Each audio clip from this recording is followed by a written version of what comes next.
Puji Tuhan. Tema kita pada kesempatan ini tentang keputusan yang tepat. Terambil di dalam Injil Matius 13 ayat 44. Demikian firman Tuhan. Hal kerajaan surga itu seumpama harta yang terpendam di ladang, yang ditemukan orang, lalu dipendamkannya lagi. Oleh sebab sukacitanya, pergilah ia menjual seluruh miliknya, lalu membeli ladang itu. Amin. Sidang jemaat Tuhan dimanapun kita berada. Beberapa waktu lalu kita sudah belajar bahwa kerajaan Allah atau kerajaan surga berbeda dengan surga itu sendiri. Di mana surga adalah tempat di mana kelak orang-orang benar hidup dalam kekekalan bersama Yesus. Tetapi kerajaan Allah atau kerajaan surga adalah suatu gaya hidup orang benar di bumi yang sama dengan gaya hidup di surga. Berarti gaya hidup yang serupa dengan Kristus. Tetapi sidang jemaat Tuhan yang dikasihi Tuhan, seringkali yang terjadi, seseorang menerima Tuhan Yesus Kristus sebagai Tuhan dan Juru Selamat pribadinya. Sebenarnya saat itu juga mereka masuk ke dalam kerajaan Allah, sekalipun mereka masih hidup di dunia. Karena sejak saat itu, mereka tidak lagi hidup menurut nilai-nilai kerajaan dunia, tetapi hidup dengan nilai-nilai yang berlaku di surga. Puji Tuhan. Sidang jemaat Tuhan yang dikasihi Tuhan, ada pernyataan yang muncul dalam benak kita pada umumnya. Untuk sesuatu yang berharga, seseorang pasti rela membayar berapa saja, asalkan hal itu menjadi miliknya. Iya, memang betul sekali. Firman Tuhan yang menjadi ayat tema kita di kesempatan ini juga berkata yang sama seperti itu. Mengapa? Karena kerajaan Allah itu begitu berharga. Lalu apa maksudnya jika kita refleksikan ke dalam kehidupan kita sehari-hari? Yang pertama, berani menyerahkan segalanya untuk Tuhan. Di dalam Injil Matius 16 ayat 24.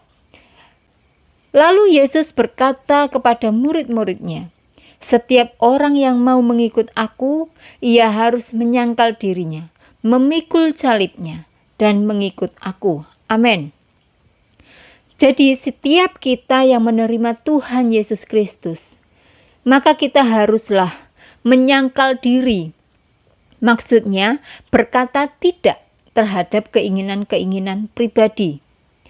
Memikul salib, yaitu menerima tanggung jawab dan melayani seperti Yesus. Mengikut Dia adalah hidup menurut teladan Yesus. Apabila kita masih ada yang kita pertahankan seperti hak, pembelaan diri, nama besar, iri hati, cepat tersinggung, hobi yang lebih penting dari Tuhan, berarti kita belum sepenuhnya mengikut Dia. Puji Tuhan. Poin yang kedua, berani menggantikan sifat atau karakter lama dengan sifat atau karakter yang baru, seperti karakter Kristus. Di dalam Injil Matius 13 ayat 52, demikian firman Tuhan. Maka berkatalah Yesus kepada mereka, "Karena itu setiap ahli Taurat yang menerima pelajaran dari hal kerajaan surga itu seumpama tuan rumah yang mengeluarkan harta yang baru dan yang lama dari perbendaharaannya." Kita sambung di dalam Injil Lukas 6 ayat 45. Demikian firman Tuhan, "Orang yang baik mengeluarkan barang yang baik dari perbendaharaannya, hatinya yang baik, dan orang yang jahat mengeluarkan barang yang jahat dari perbendaharaannya yang jahat. Karena yang diucapkan mulutnya meluap dari hatinya." Amin. Kata perbendaharaan lama di sini bicara juga mengenai apa yang ada di dalam hati, juga pikiran kita. Maksudnya adalah manusia lama dipenuhi oleh sifat, perkataan, tabiat, niat yang jahat.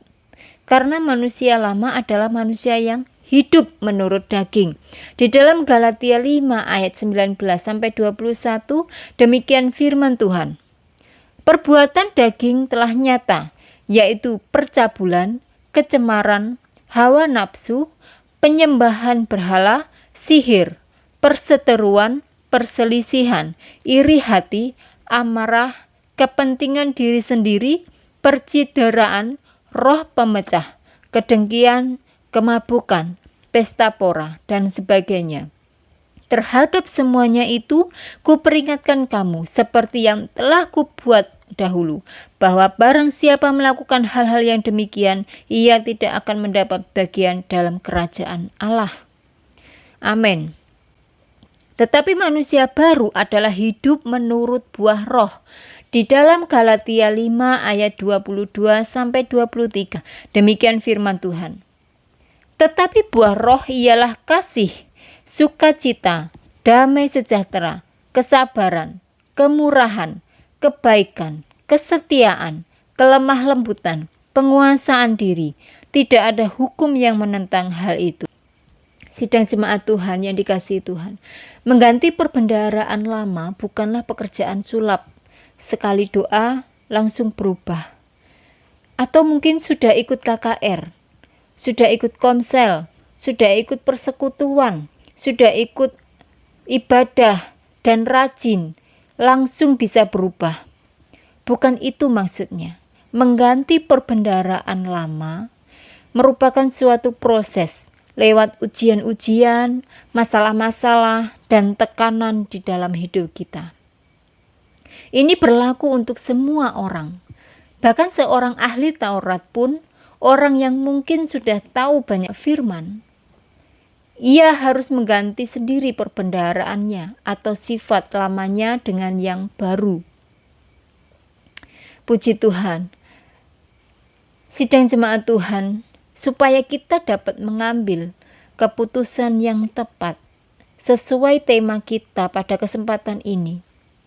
Yang ingin saya tekankan di sini adalah di dalam 2 Korintus 5 ayat 17. Demikian firman Tuhan. Jadi siapa yang ada di dalam Kristus, ia adalah ciptaan baru.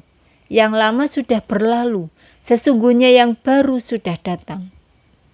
Sidang jemaat Tuhan yang dikasihi Tuhan, kita semua tahu bahwa Yesus sudah membuktikan betapa ia berani bayar berapapun harganya untuk menebus kita kembali.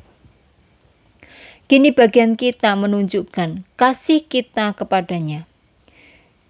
Ini waktunya kita meninjau kembali perjalanan rohani kita selama ini. Puji Tuhan. Tuhan Yesus memberkati kita semua. Mari kita berdoa. Terima kasih Tuhan, kami mengucap syukur atas segala firman-Mu yang mengingatkan kami dan yang meneguhkan iman kami, untuk kami dapat mengambil keputusan yang tepat, yang sesuai dengan firman Tuhan dan hikmat dari Roh Kudus. Oh Tuhan, oleh karena kerajaan Allah begitu berharga, ajar kami terus ya Tuhan, agar kami berani menyerahkan segalanya untuk Tuhan. Agar kami berani merubah sifat karakter kami yang lama menjadi karakter yang baru, yaitu karakter Kristus, untuk membuktikan bahwa kami mengikuti teladan Yesus. Terima kasih Tuhan, terima kasih. Berkati sidang jemaat-Mu Tuhan, dimanapun mereka berada, hikmat daripadamu untuk mereka boleh mengerti untuk setiap firman-Mu yang sudah didengarkan dan yang sudah dibaca. Berkati keluarga mereka, berkati kesehatan mereka, berkati usaha ekonomi mereka, berkati pendidikan untuk anak cucu mereka. Yang sakit sudah disembuhkan, sudah dipulihkan, yang berbeban berat sudah dipuaskan. Kami berdoa untuk bangsa Indonesia Tuhan, bangsa kami ini. Pulihkan bangsa kami, bebaskan dari segala sakit penyakit.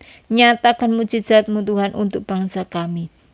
Terima kasih Tuhan, terima kasih Yesus, terima kasih Roh Kudus. Kami alaskan doa kami di dalam nama Tuhan Yesus Kristus. Haleluya. Amin.